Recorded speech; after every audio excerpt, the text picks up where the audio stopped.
Tigray border, Singhu border और जो तमाम दिल्ली के बॉर्डर हैं वहाँ पे लोग इकट्ठे हो रहे हैं और लोगों ने अल्टीमेटम ये दिया है वो वापस जब तक जंतर मंतर पे नहीं पहुँचेगी तब तक ये बॉर्डर इसी तरीके से बंद रहेगा। कि पहले सरकार ने किसानों को छला, अब किसान बेटियों को छल रहे हैं। तो यहाँ लोकतंत्र की बात नहीं हो रही है साहब। ये देश जो है वो पूरी तरीके से तानाशाही की तरफ बढ़ता हुआ दिख रहा है और कहीं ना कहीं हमारे संविधान के लिए खतरे की निशानी। अगर इसको राजनीति करना कहते हैं तो हाँ साहब, हम राजनीति कर रहे हैं। सरकार जब तानाशाह हो जाती है तो जनता को सड़क पे उतरना पड़ता है। देश का दुर्भाग्य है हमारे देश का कि एक नंबर का झूठा प्रधानमंत्री हमें मिला जो सिर्फ और सिर्फ सत्ता का नशे में चूर है। तो ये देश के लिए दुर्भाग्य की बात है। देश पुरानी राजशाही की तरफ जा रहा है जहाँ पहले शहंशाह हुआ करते थे और जो जनता के सुख दुख से कोई सरोकार नहीं रखा करते थे।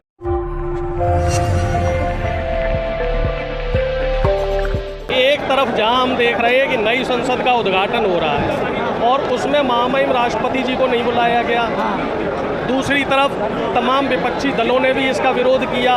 20 से 21 संगठन जो पार्टियां हैं वो इस आंदोलन इसमें नहीं पहुंची हैं और तीसरी तरफ देखा जाए जो बहन बेटियां हमारी शांतिपूर्ण तरीके से जंतर मंतर पे धरना दे रही थी, उन बेटियों को आपने गिरफ्तार कर लिया। भाई उनका कसूर क्या था? ये जो सिंगल इन्होंने स्थापित किया है तो इस सिंगल का क्या ये महत्व है कि जो आपका विरोध करेगा आप उसी को प्रताड़ित करेंगे। जो न्याय की उम्मीद कर रहा है, जो न्याय मांग रहा है तो उसे न्याय नहीं दिया जाएगा। और आप देख रहे हैं उस क्रिया की जो प्रतिक्रिया हुई है, उस प्रतिक्रिया के तहत गाजीपुर बॉर्डर पे हज़ारों की संख्या में लोग इकट्ठे हो गए हैं। इसी तरीके से बता रहे हैं टिगरी बॉर्डर, सिंगू बॉर्डर और जो तमाम दिल्ली के बॉर्डर हैं वहाँ पे लोग इकट्ठे हो रहे हैं और लोगों ने अल्टीमेटम ये दिया है। जो यहाँ किसान नेता हैं उन्होंने ये अल्टीमेटम दिया है कि साहब जब तक उन बेटियों को रिहा नहीं किया जाएगा, वो वापस जब तक जंतर मंतर पे नहीं पहुँचेंगी तब तक ये बॉर्डर इसी तरीके से बंद रहेगा। और हमारे लिए एक दुर्भाग्य की बात है कि पहले सरकार ने किसानों को छला, अब किसान बेटियों को छल रहे हैं। लेकिन आप लोग भी आरोप लगाया जा रहा है कि नए संसद भवन का उद्घाटन था, जश्न मनाया जा रहा था, आप लोगों ने खलल डाल दिया पूरे मामले में। आप ये बताइए आप जश्न किस बात का मना रहे हैं? जहाँ एक तरफ बेटियों को न्याय नहीं मिल रहा, आप अपने सांसदों को बचाने में लगे हुए हैं। जहाँ दूसरी तरफ विपक्ष अगर सरकार से सवाल करता है तो विपक्ष के नेताओं को आप संसद से बहिष्कृत कर देते हैं, विपक्ष के नेताओं के आप CBI ED की जांच बिठा देते हैं, विपक्ष के नेताओं की आप संसद की सदस्यता ख़त्म करवा देते हैं। चाहे राहुल गांधी जी हो, चाहे आजम खान साहब हो, ऐसे तमाम नेता जिन्होंने सरकार से सवाल किए इनकी सदस्यता ख़त्म करवा दी गई और तमाम नेताओं के ऊपर CBI ED के केस चल रहे हैं। तो यहाँ लोकतंत्र की बात नहीं हो रही है साहब। ये देश जो है वो पूरी तरीके से तानाशाही की तरफ बढ़ता हुआ दिख रहा है और कहीं ना कहीं हमारे संविधान के लिए खतरे की निशानी है। जंतर मंतर खाली हो गया, अब आंदोलन समाप्त हो जाएगा क्या?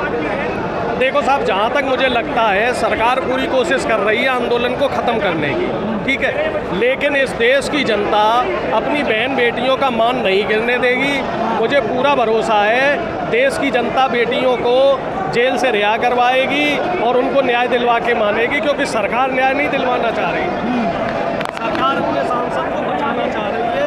सरकार पूरी तरीके से ये प्रयास कर रही है कि किसी भी तरीके से इस आंदोलन को दबाया जाए, इस आंदोलन को ख़त्म कर दिया जाए, क्योंकि बृजभूषण शरण सिंह जिस जाति से आते हैं उनका पूर्वी उत्तर प्रदेश में काफ़ी प्रभाव है, तो वो अपने नेताओं को बचाने में लगी पड़ी है। लेकिन अंतिम जो फैसला है वो जनता का होगा। भूषण कह रहे हैं कि जो आरोप लग रहा है वो निराधार है, गलत आरोप लग रहे हैं। तो जांच होने दीजिए। पॉस्को एक्ट के तहत उनके ऊपर जो FIR हुई है तो गिरफ्तारी अब तक क्यों नहीं हो रही? जांच के लिए वो तैयार क्यों नहीं हो रहे? उन्होंने कोर्ट में अब तक सरेंडर क्यों नहीं किया? अगर वो पाक साफ है, आरोप निराधार है, तो कोर्ट को डिसाइड करने दीजिए। ये फैसला तो कोर्ट करेगा। ब्रजभूषण तो अदालत नहीं है, सरकार तो अदालत नहीं है। अदालत का काम तो अदालत ही करेगी। अगर आप ही फैसला कर लेंगे, आप ही दलीलें दे देंगे, तो फिर कोर्ट का क्या काम रहेगा? आप लोग राजनीति कर रहे हैं आकर के। देखो साहब, अगर इसको राजनीति करना कहते हैं तो हाँ साहब, हम राजनीति कर रहे हैं। और मेरा ये मानना है कि आम जनता जो भी वोट देती है, विपक्ष का कोई भी कार्यकर्ता अगर वो जनता की आवाज़ उठाता है तो उसे इस तरह की राजनीति करनी चाहिए, क्योंकि सरकार जब तानाशाह हो जाती है तो जनता को सड़क पे उतरना पड़ता है। क्या जिस तरह से गाजीपुर बॉर्डर के लोग आप पहुँचे हैं तो एक बड़ा संकेत मिल रहा है सरकार को, एक बार फिर 13 महीने वाला आंदोलन दोहराया जाएगा? देखो साहब, अभी तक तो ऐसा कोई फैसला हुआ नहीं। हाँ जहाँ तक है हमारे किसान नेताओं ने ये बोला है, अभी टिकैत साहब यहाँ पे लीड कर रहे हैं। हाँ टिकैत साहब ने बोला है कि आज का जो आंदोलन है वो 1 दिन का है अच्छा और शाम को फैसला हो जाएगा कि हमें आगे की क्या रणनीति बनानी है। लेकिन जो मुझे ऐसा लग रहा है, ये मेरा अपना आकलन है कि जब तक उन बेटियों को रिहा नहीं कर दिया जाएगा तब तक ये आंदोलन या ये पब्लिक जो है वो यहाँ से नहीं हटेगी। लेकिन सवाल ये है कि प्रधानमंत्री 1 किलोमीटर दूरी पर संसद भवन का उद्घाटन कर रहे हैं, क्या महिलाओं की ऐसी तस्वीर, रोने की तस्वीर नहीं पहुंच पा रही है? देखो साहब, प्रधानमंत्री को सिर्फ महिलाएं वो बेटियां तब दिखाई दी जब वो मेडल लेके आई। अब जब वो बेटियां बॉर्डर पे बैठी हुई हैं तो प्रधानमंत्री की नज़र से ओझल हो चुकी है।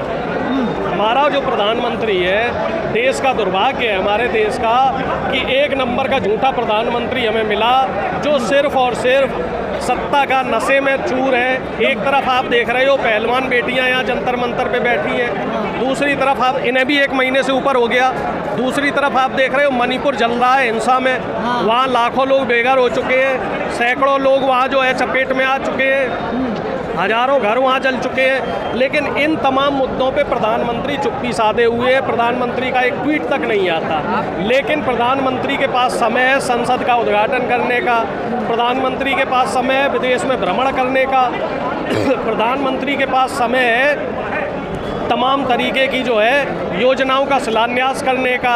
लेकिन प्रधानमंत्री के पास जनता के लिए समय नहीं है। तो ये देश के लिए दुर्भाग्य की बात है। देश पुरानी राजशाही की तरफ जा रहा है जहाँ पहले शहंशाह हुआ करते थे और जो जनता के सुख दुख से कोई सरोकार नहीं रखा करते थे।